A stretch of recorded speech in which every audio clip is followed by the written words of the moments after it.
Hey guys, Fox here. Game Gods time for the month of March. I'm going to try to be more regular about this and and do a monthly pickup video. It's not a very heavy month, which is good because I need to slow down a little bit, and it helps that I've been distracted with other games and other ongoings in life and stuff like that, and work ramping up. So I could save a little bit of money and maybe get a couple of those rare titles that I need for my collection. But anyway. Let's start off with some loose handheld games. I got a few games for my Game Boy collection that I needed, for that one that I'm trying to complete, which will probably take quite a while, but it's fun because every once in a while I'll find some games to add to the collection. First up is WWF Raw. I like that one. I really like that cover art. And we have T2, Judgment Day. Got a Game Boy Color game here for the holidays. Found this one pretty cheap, but it's got a lot of stickers on it and the label's not in great condition. But it's Casper. Got stickers all over it and stuff like that, so I'll maybe clean it up, I don't know, as long as it's working well.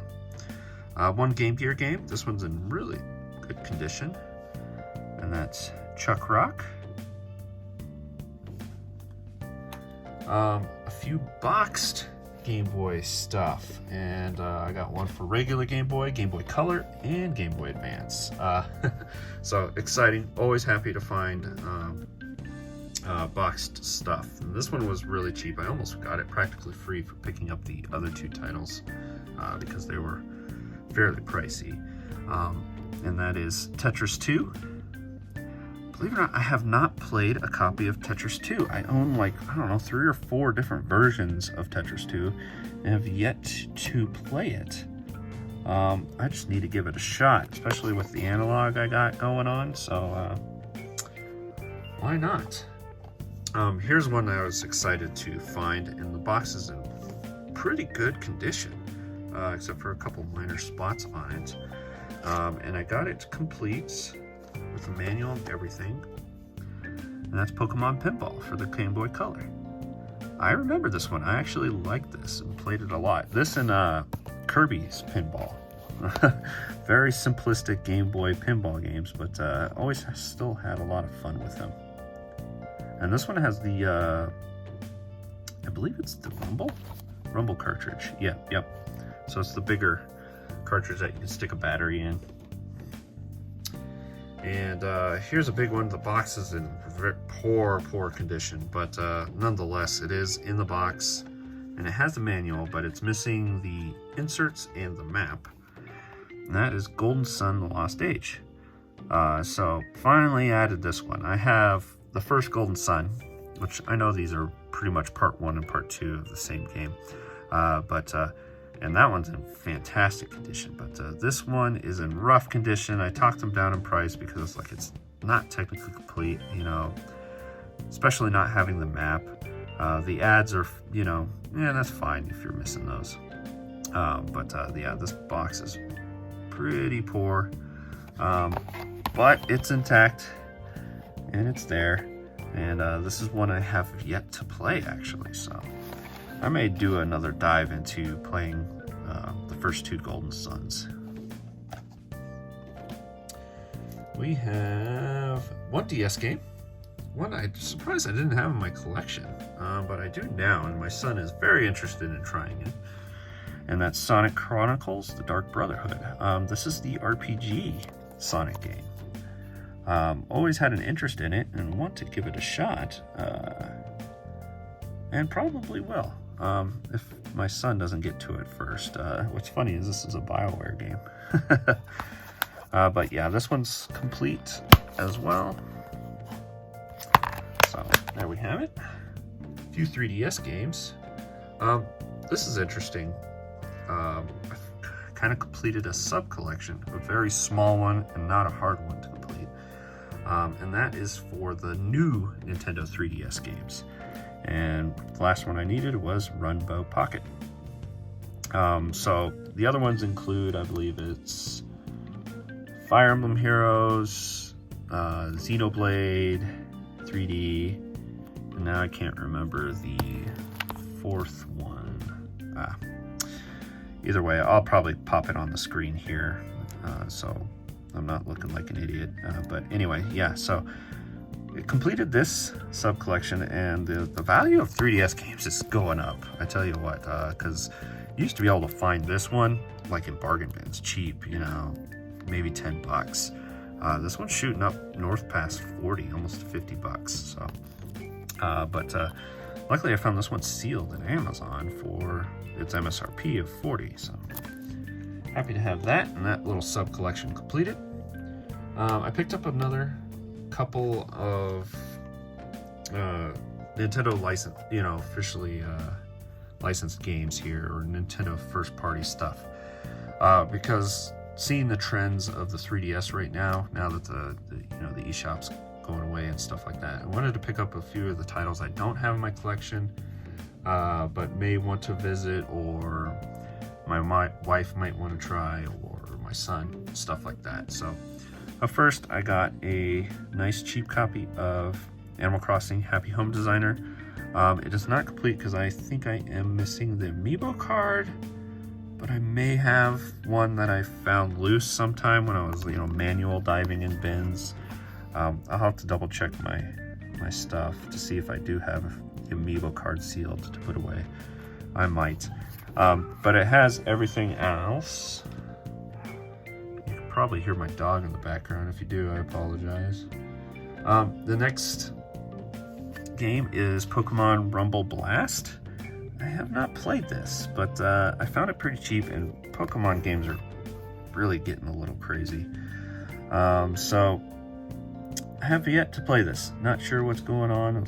We got Battle Royale, Charge Battle, Team Battle, so it just looks like a little battle game, and it looks like you might use Street Pass stuff. That won't work forever. Yeah, I got this one complete too.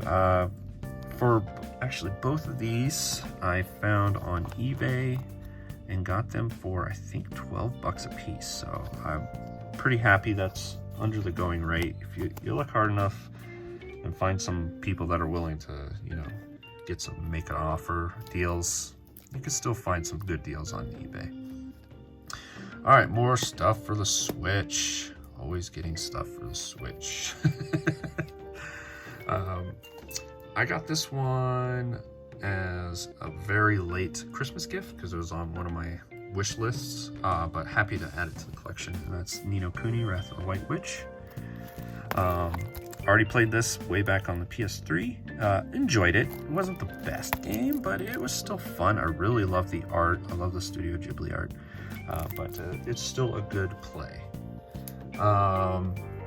Been playing this one on and off, and I would play it more rigidly if Elden Ring wasn't an issue with right now, you know, everybody wanting to play it. And that's Triangle Strategy. I do enjoy this cover art, but it is a very competent tactical RPG. The battle system is very good. The story is fine. The voice acting it's fine. Some people really dislike it, but I think it's okay. But if you're really looking for a good tactical RPG to play right now, this one is very good. I highly suggest it. And then I picked up let's see here. Where did I get this one? Probably from Video Games, excuse me, Canada. But it is an East Asia Soft game. And one that looked fun that I wanted to try. And that's Love of Squier. It's got a little card in here because they put it in this plastic, which I should probably remove. But I think it's a waifu game. Yep. 5 delectable waifus to choose from. But it's also an RPG.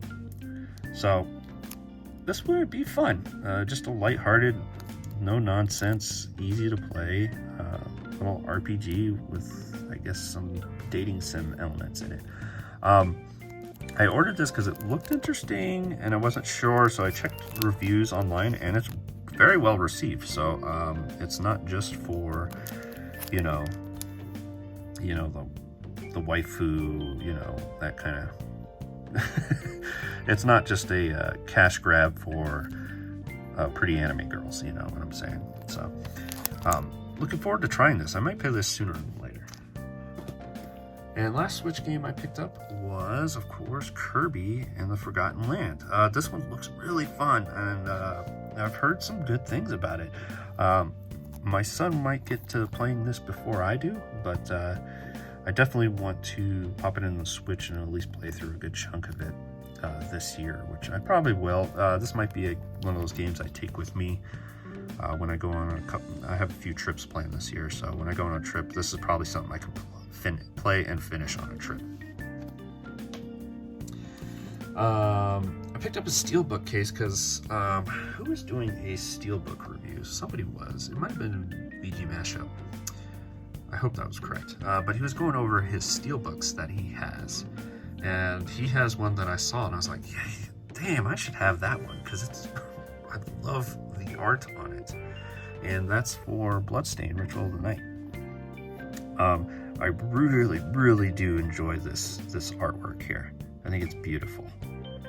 So this is definitely a really nice Steelbook to have.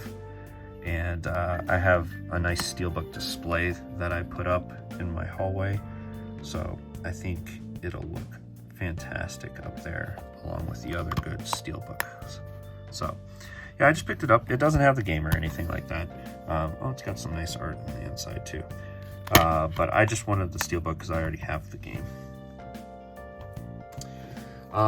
So I went to Colorado Symphony to enjoy a little concert for the Final Fantasy VII Remake, and it was really good. I really liked it. They did some small tributes to of course, the original release, and I went ahead and picked up the orchestral arrangement album while there. Here it is. Look at all that glare. But it was beautiful. It was so much fun to listen to. Really good experience. Wasn't very expensive either. And it's touring all over the place. So I highly suggest, if it's in your town, go check it out. It's a really good show. And lastly, I picked up a Neoroid. I don't usually pick up a ton of these because sometimes I think they just are a little too chibi for me, but sometimes they just look good and I'm excited to have them. And I picked up Persona 4 Golden Hero. There he is. This is just the empty box. I'll show him. I have him out in a pose that I like. So here's a couple of the poses that you can choose from. And I kind of did my own, a little combo one. Yeah, so I got this through Good Smile Company, the US store, which, by the way, if you're going to order any figures or figurines, and Good Smile does support it or is making it or anything like that, order it from the US store because the shipping is far cheaper through them. And it's shockingly cheap for nowadays. I think I only paid maybe $6 for this one to get shipped. And I've ordered a couple other statues through them too, which will come at various times this year. But here he is. So I went with the standard face, and I like him holding the turning Fool card there in his hand. And I did like him holding the little katana as well. So I went ahead and did this, and I'm excited to have this because I don't have anything collectible to really represent Persona 4, because I don't know, finding it secondhand, some of the statues and stuff can be a little expensive, and I'm sure there's cheaper versions, but I'm also limited on space, and I have a problem with collecting Persona 5 collectibles and figurines, and not to mention Legend of Heroes Trails of stuff. So I got to be a little picky and choosy. So having just this little guy that I can put on the shelf next to the game is going to be fantastic. So there we have it, guys. Thanks for watching this episode of Game Gods, and have a good one.